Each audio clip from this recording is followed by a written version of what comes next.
Hi y'all.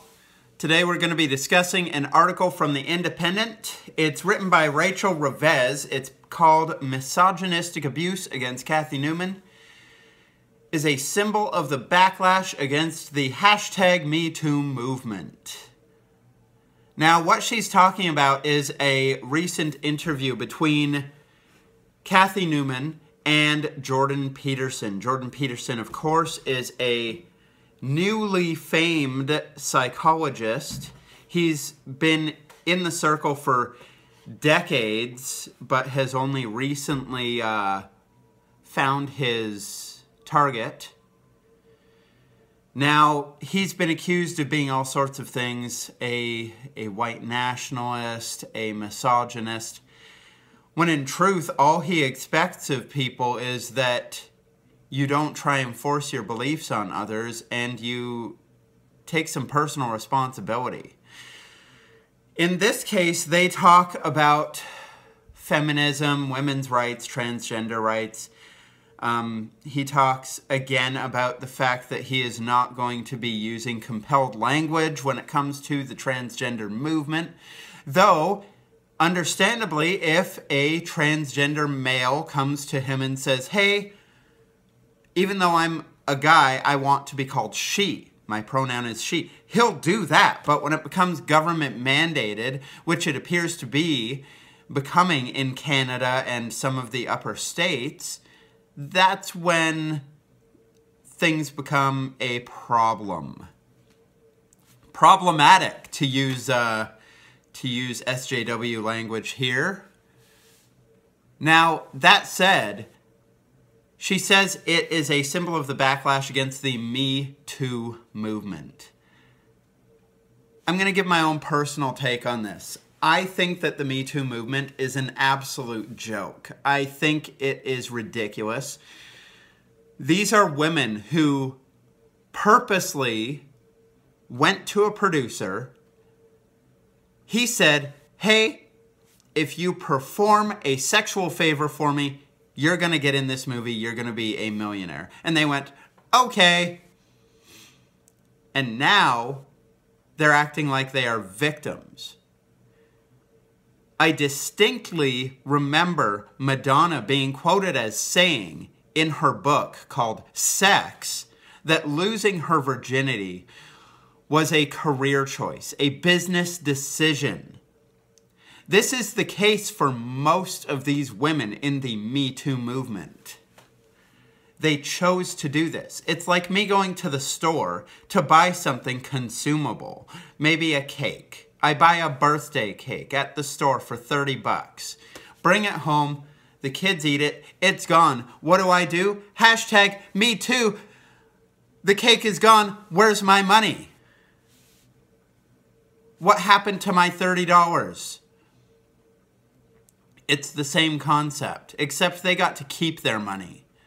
But now, decades after the fact, they're acting like victims. And that's the biggest problem that I have with this, is that they come in 30, 40 years later and claim their victim status.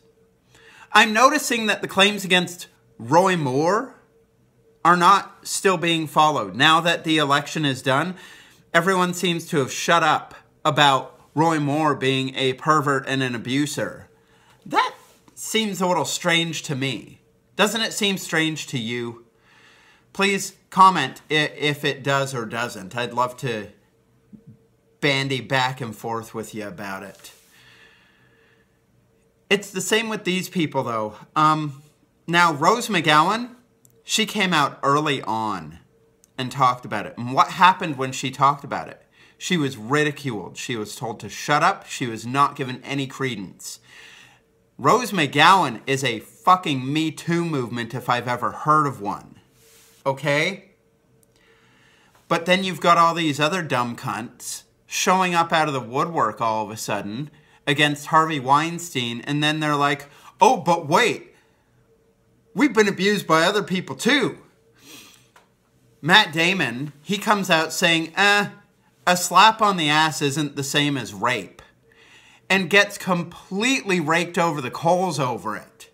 Well, guess what, ladies? A slap on the ass isn't the same as rape. In fact, a lot of things are not the same as rape, because guess what is the same as rape? Rape!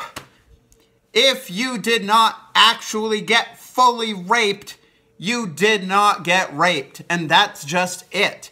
I remember a time, it was maybe 2013, I'm sitting there browsing the internet, and these creepy ass, you know, lavender-haired Tumblr women are sitting there talking about how a guy looking at you from across the street is literally rape. And I was like, wait, what? These people are clearly crazy. This isn't going to come into the mainstream. But now, 2018, late 2017, lo and behold, it does. It's amazing. And the Me Too movement, it's being co-opted by so many different people, so many different groups. I have read accounts that say, on our honeymoon, my husband expected me to have sex with him. Hashtag Me Too. What the fuck? Of course. Of course. Of course he expects you to have sex with him on the goddamn honeymoon. Now, granted, it's possible that there are some people that are just not ready on that particular moment, and that's fine. Can you tell that I'm not scripting any of this? It's ridiculous.